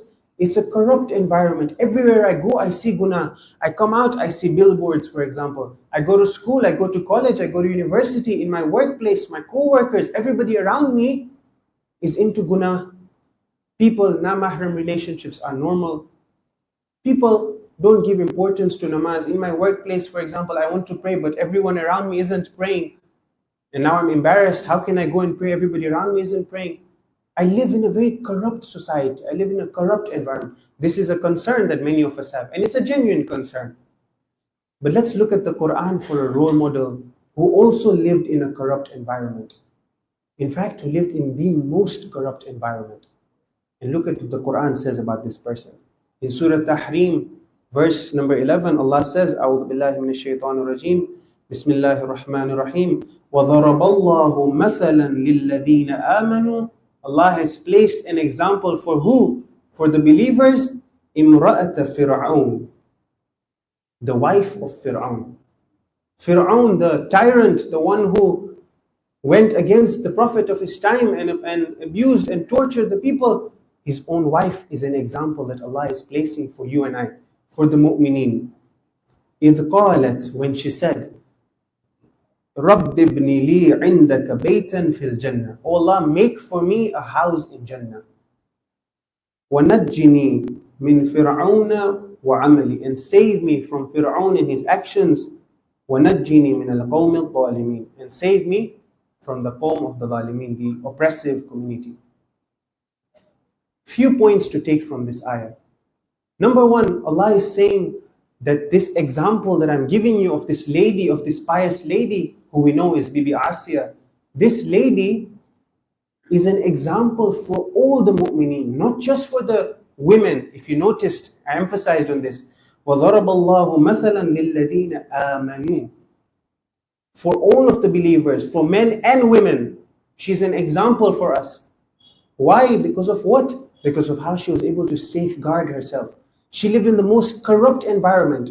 Imagine living within the palace of Fir'aun, the tyrant. Can it get worse than this? Living with the one who's opposing the wali of his time, the prophet of his time, the one who's bringing so much torture to the Banu Israel, who's killing children, babies, innocent people, who's torturing the Bani Israel. Living within that same household and safeguarding her iman. How difficult this must have been. So number one, she's a role model not just for the women, she's a role model for us as men as well. Number two, look at the dua that she makes, subhanAllah. رَبِّ ابْنِ لِي عِنْدَكَ بَيْتًا فِي الْجَنَّةِ. Oh Allah, and this is an example for us. Sometimes we say, what dua should I make to Allah? It's difficult. What should I say to Allah? When I speak to Allah, how can I speak to Him? Yeah, we recite the du'as, but you tell us to make personal du'as. What kind of personal du'as and how can I speak to Allah? She's teaching us how to speak to Allah. She makes a du'a. What a beautiful du'a she makes. Pay attention to the words.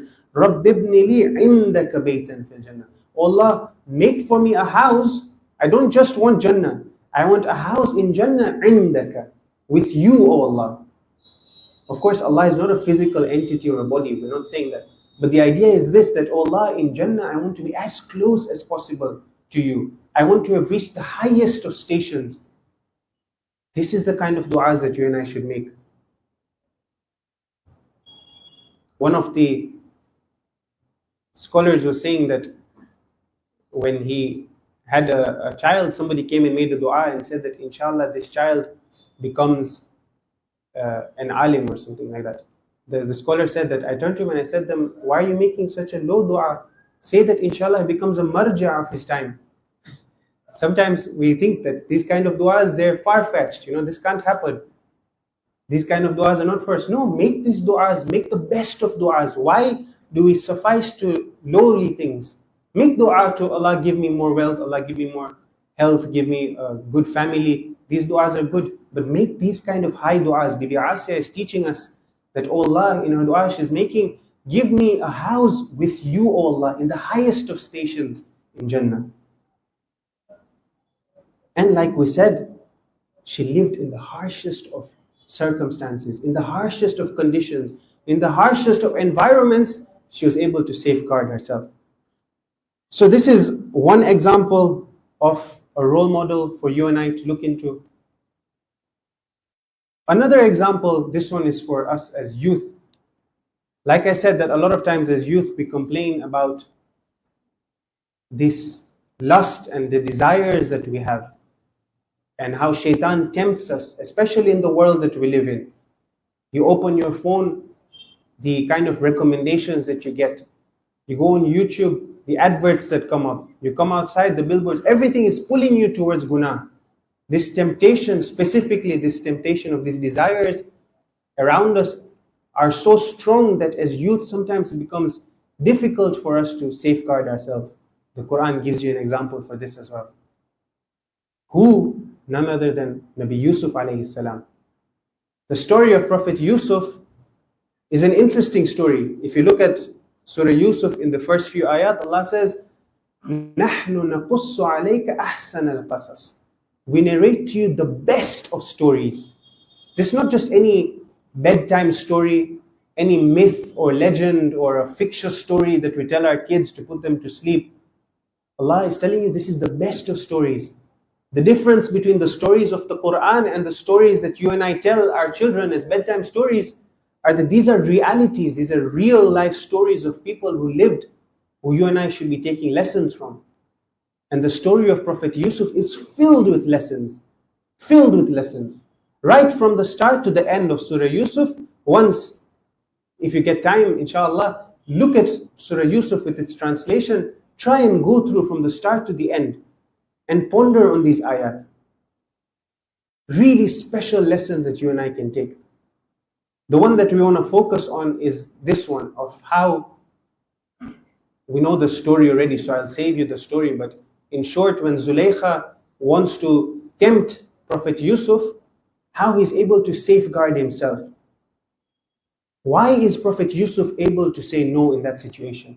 When she tempts him, and when the riwayah tells us that Zulaykha was an extremely beautiful lady, Prophet Yusuf is able to control himself in that situation. Why? Because as we said yesterday in our discussion, yesterday on Izzah, that Prophet Yusuf knows what his value is. He knows that he's a servant of Allah. He knows that he's an abd of Allah. These things, these lowly desires are not worth it. They're below him. Yusuf is better than this. And so he's able to protect himself. And then as the story goes on later, when the other ladies try and tempt him as well, the dua that he makes, when he says, قَالَ رَبِّ السِّجْنُ أَحَبُّ إِلَيَّ مِمَّا يَدْعُونَنِي إِلَيْهِ. Oh Allah, the prison is better for me than what they're calling me towards. This can only come when you understand your relationship with your Lord. That this apparent thing that they're calling me towards is nothing but filth in my eyes. Oh Allah, the prison is better than this, what they're inviting me towards, the sin that they're calling me towards. So Prophet Yusuf is an example for us. And like I said, his story is full of examples, full of lessons rather for us to take. Just one quick lesson from his story before we move on. Towards the end of the story of Prophet Yusuf, when his brothers come to him, and now he knows that his brothers, who they are, but they don't know that now he is the king. And now they're in a place of need. They come to him. As soon as they realize that this is Nabi Yusuf, they fall and they ask for forgiveness. Look at how Nabi Yusuf, within a moment, straight away forgives them. You imagine, put yourself in that situation. Sometimes somebody has done something wrong to us. Somebody has said something bad to us in the mosque, in the community, and our reputation is gone. One thing someone said, for the rest of my life, I'm angry with this person. I don't speak to this person. This family member of mine did something to me. For the rest of my life, you find people cut off relationships with their family members. Nabi Yusuf was somebody who was thrown into the well. He was separated from his father for all these years. These same brothers of his did this to him. Yet when they come to him, within a moment, within an instance, he's able to forgive them. So Prophet Yusuf's story has a lot of lessons for us.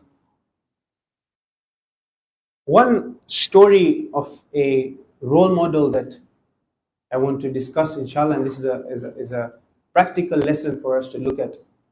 The other nights we spoke about Shaheed Ibrahim Hadi. Today I want to speak about another Shaheed and one story from him, inshallah, as a practical lesson for you and I to learn. Shaheed Abbas Babai was a person who lived within, again, the time of the Shah.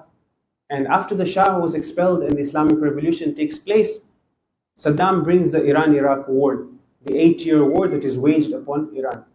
Shaheed Abbas Babai was a commander, a brigadier, an Air Force commander within the army. And he was one of the best pilots that Iran had. In one of the operations, Shaheed Abbas Babai becomes Shaheed. After his Shahadat, his family is mourning, and a lady comes to the family with tears in her eyes. She says to them that I want to tell you a story about this son of yours, about Abbas Babai. So they tell her, please share with us.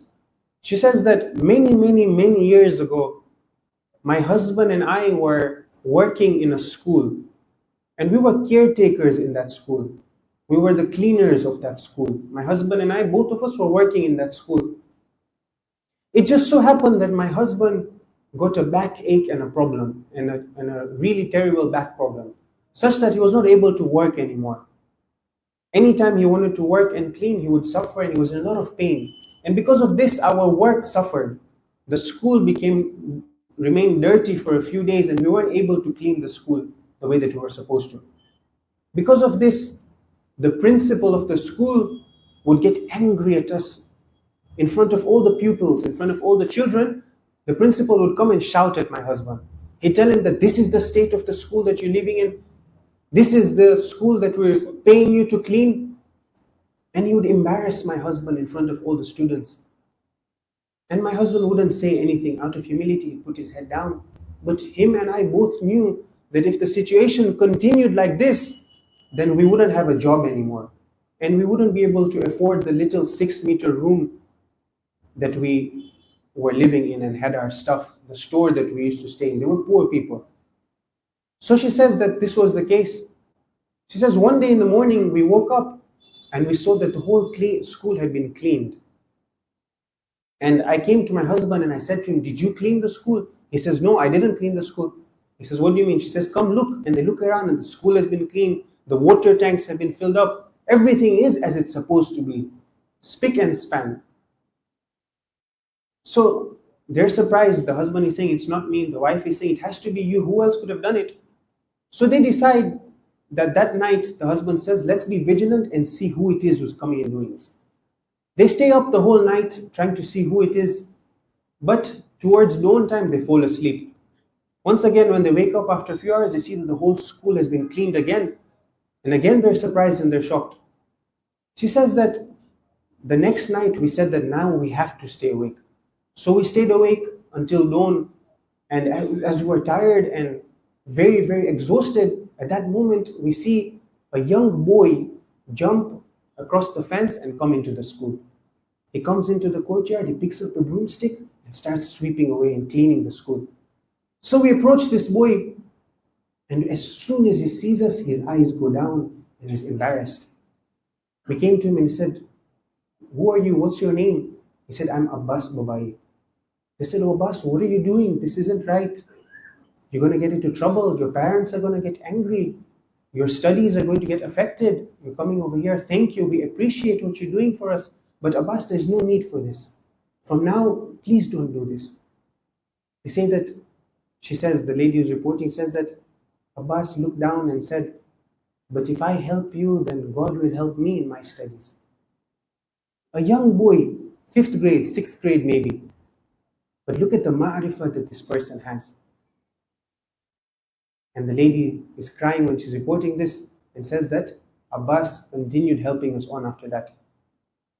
This is the same person who ends up becoming a shaheed, who has the liyaqat of becoming a shaheed, who is worth becoming a shaheed. These are the kind of people that you and I need to take as role models. We take our Ahlul Bayt as our role models. We take the Shuhada as our role models. Why? Because they take from the Ahlul Bayt as well. They take from the maktab of the Ahlul Bayt alayhimus salam. But when we say that we take the Ahlul Bayt as role models, when we say that you and I take Abu Abdullah as a role model, we need to be careful. Like we said, it's not the case that we just say that we take them as role models, but then in our action, we don't really take them as role models. Coming here for 10 nights, crying for Abu Abdullah, these are beautiful tears that you and I shed. But if in our life, in our actions, there is no effect, then there's no point. Like we mentioned a few nights ago. It's like, for example, a person who's walking on the street with some bread in his hand, and he comes across a poor person who's sitting down there, and the poor person is crying and crying. The person with the bread in his hand looks at the poor person and says that, "Why are you crying?" He says, "I don't have any food. I'm hungry." So this person with the bread sits down next to him and he starts crying and crying as well. The beggar turns to him and says that, "What's the matter? Why are you crying?" He says that, "You are crying and I see you in this state. You're hungry, you're upset, you're homeless, and that's making me cry." The beggar turns to him and says that, "You don't need to cry. Just cut your bread into half and share it with me, and my hajat will be fulfilled." The person with the bread says that, "Look, I will cry with you all day long, but this bread is mine. I'm not sharing this bread with you." Sometimes when it comes to Abu Abdullah, it becomes like this. That we come to the Majlis of Imam Hussein and we say that, "Ya Abu Abdullah, I'll cry these tears for you, but in my life you don't interfere. The way that I am with my wife, with my spouse, with my children, in my mu'amilat, in my transactions, in my business place, with the namahram, these places, Ya Abu Abdullah, you don't enter over there. 10 days are for you. I will come here and I will cry, and then I'll come out from here, but in my life you don't interfere." This isn't how it's supposed to be.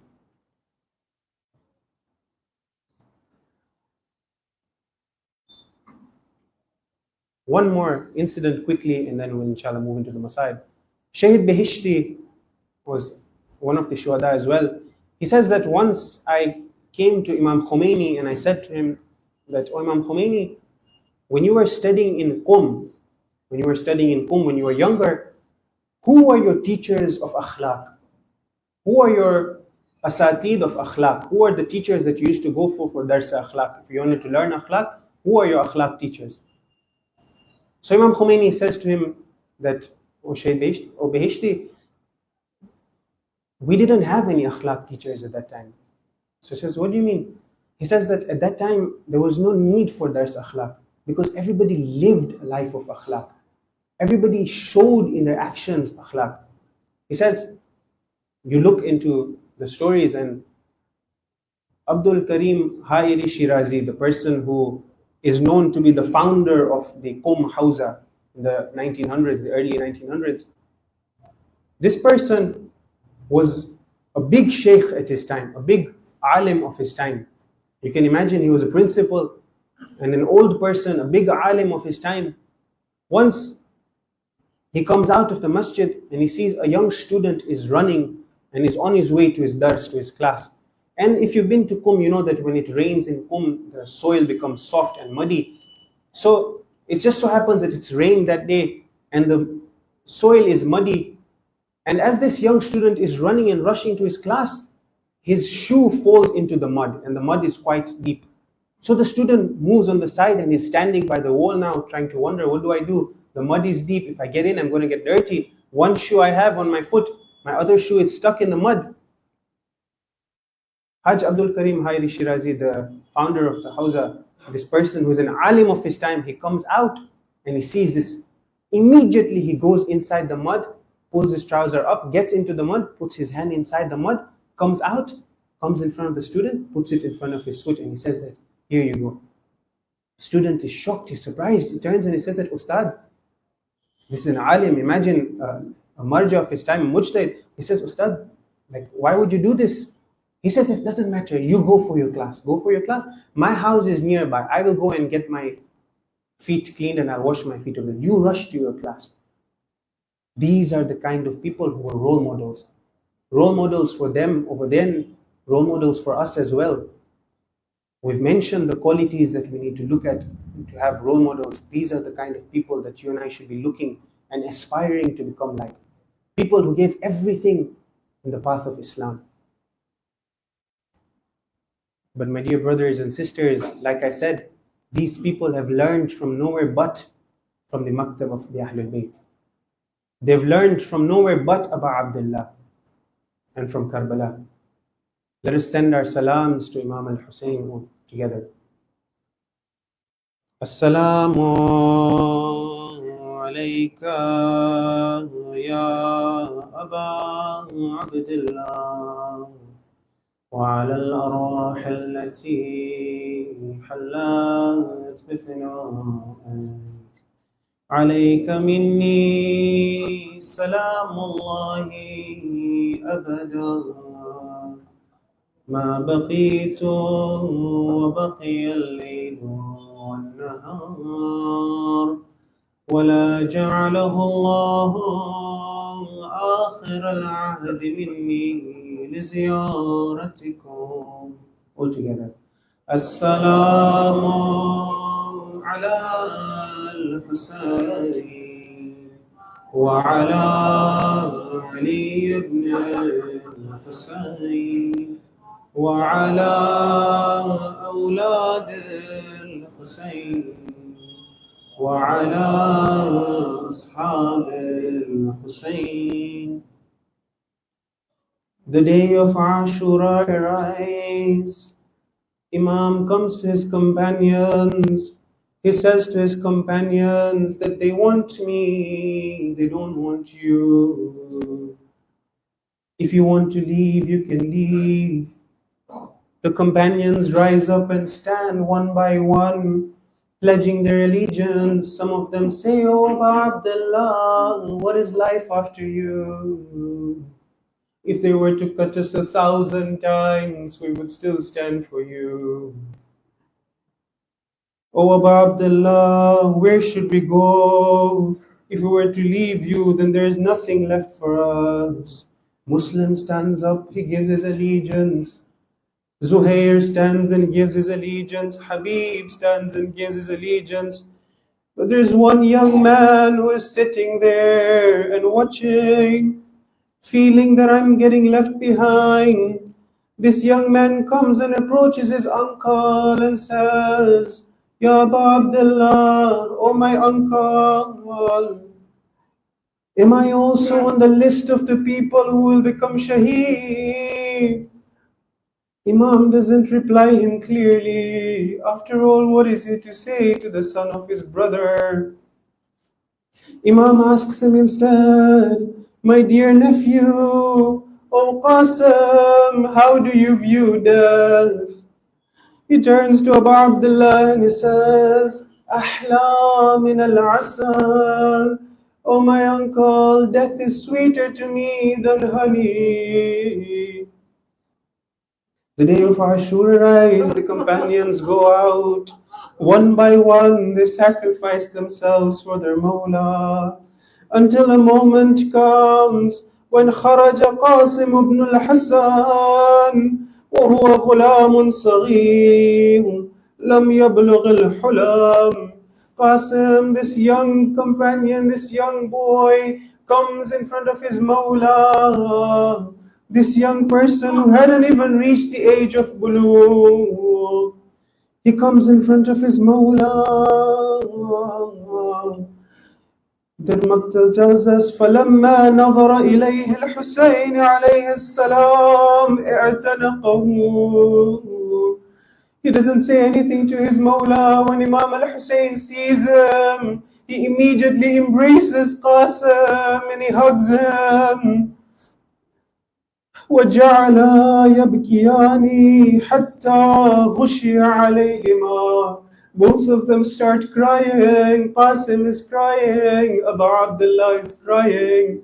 They're crying so much that a moment comes when they both fall unconscious. But when Qasim regains his consciousness, he turns to Abu Abdullah and he asks him permission. "Oh my uncle, let me go out and fight for you. Let me make my Baba happy."